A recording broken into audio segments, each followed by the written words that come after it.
jumpa lagi di channel YouTubeku Viola Maki.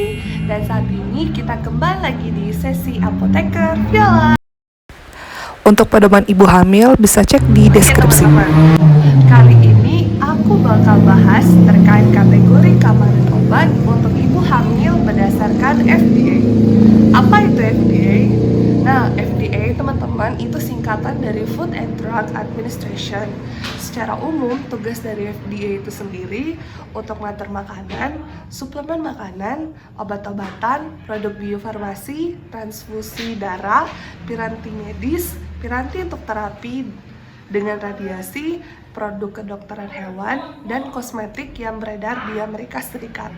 Nah, teman-teman, kalau di Indonesia, FDA-nya itu seperti BPOM, guys. Nah, acuan yang dibuat oleh FDA untuk ibu hamil ini juga dipakai di Indonesia.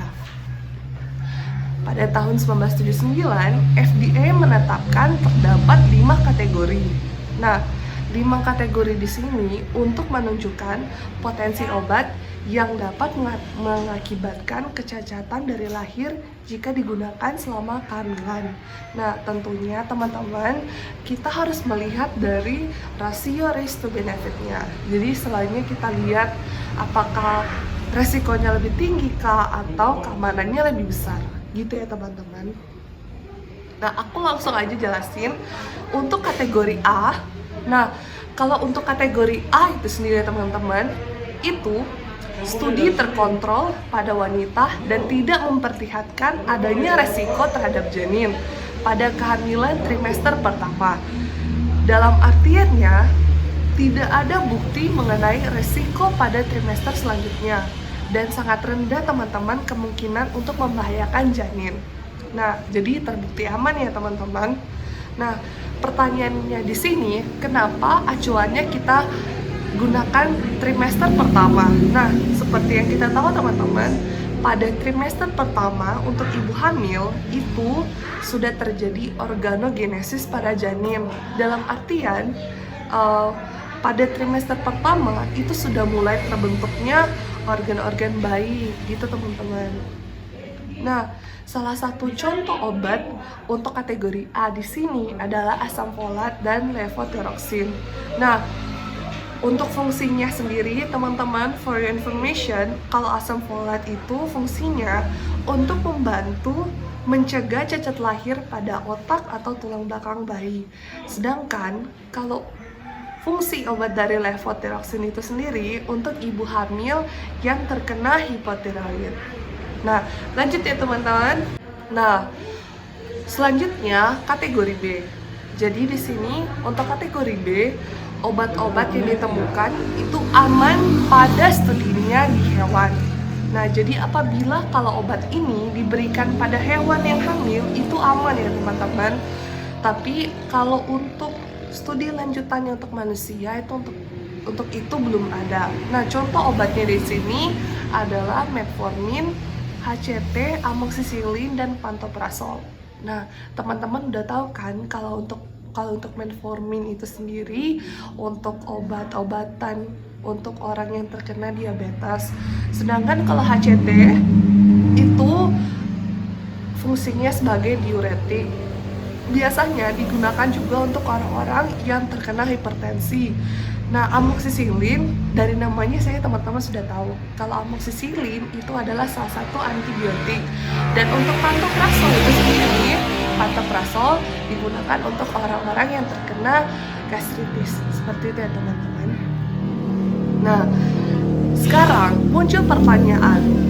Pertanyaannya di sini, apakah obat itu boleh digunakan untuk manusia? Nah, jawabannya adalah boleh teman-teman. Tapi kalau misalnya sudah tersedia obat-obatan yang termasuk dalam kategori A, ya udah berarti kita pilihnya kategori A teman-teman, meskipun ada obat-obatan dalam kategori B. Gitu ya teman-teman. Lanjut, kita masuk pada kategori C. Nah, kategori C di sini obat-obatnya yang ditemukan itu tidak aman pada studinya untuk di hewan. Nah, tapi kalau untuk studinya di manusia itu belum ada data-data yang mendukung. Nah, contoh obatnya di sini seperti tramadol, gabapentin, dan amlodipin. Nah, tramadol itu sendiri teman-teman biasanya digunakan untuk nyeri opioid. Biasanya digunakan untuk nyeri yang sudah tidak tertahankan. Nah, kalau gabapentin sendiri merupakan salah satu contoh obat antikonvulsan. Nah, contoh obat konvulsannya itu sendiri itu untuk, kalau teman-teman familiar, itu biasanya untuk orang-orang yang terkena epilepsi. Nah, dan untuk amlodipin, teman-teman sudah tahu ya, kalau amlodipin itu untuk obat untuk orang-orang yang terkena hipertensi. Nah, muncul lagi teman-teman, masih dengan pertanyaan yang sama. Nah, apakah obat-obat yang ada di kategori C ini boleh digunakan untuk ibu hamil? Sebenarnya antara boleh dan tidak boleh. Nah, di sini teman-teman kita perlu mempertimbangkan risk dan benefitnya teman-teman. Aku kan udah jelasin di awal. Kita harus melihat rasio risk to benefit. Nah, kita lihat apakah risknya lebih besar kah atau benefitnya lebih besar. Nah, kalau misalnya lebih banyak benefit, tentu teman-teman para klinisi akan memberikan obat tersebut. Tapi ya teman-teman, safety itu yang perlu kita utamakan di sini. Seperti yang sudah dikatakan sebelumnya, jika ada obat yang lebih aman di kategori A, maka kita gunakanlah obat-obat yang ada di kategori A. Gitu ya teman-teman. Lanjut, kategori D. Kategori D di sini sudah terbukti obatnya ada resiko pada studi manusia. Jadi obat ini tidak aman ya teman-teman untuk ibu hamil. Nah, contoh obatnya di sini ada lisinopril, alprazolam, dan losartan. Teman-teman, untuk obat lisinopril dan losartan ini salah satu obat juga untuk orang-orang yang terkena hipertensi. Kalau untuk alprazolam di sini biasanya digunakan untuk obat penenang. Nah, lanjut kita ke kategori yang terakhir, kategori X. Nah, kategori X di sini itu obat-obat yang dikontraindikasikan untuk ibu hamil. Jadi tidak boleh sama sekali ya teman-teman untuk ibu hamil. Contoh-contoh obatnya di sini adalah atorvastatin, simvastatin, dan warfarin.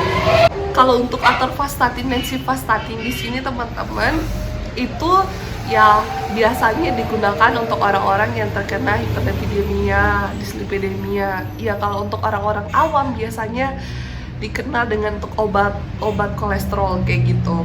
Nah, untuk warfarin di sini biasanya digunakan juga Untuk obat antikoagulan. Nah, jadi itu ya teman-teman, klasifikasi keamanan obat untuk ibu hamil berdasarkan FDA. Nah, aku ulang lagi ya. Berarti kan tadi ada 5 kategori.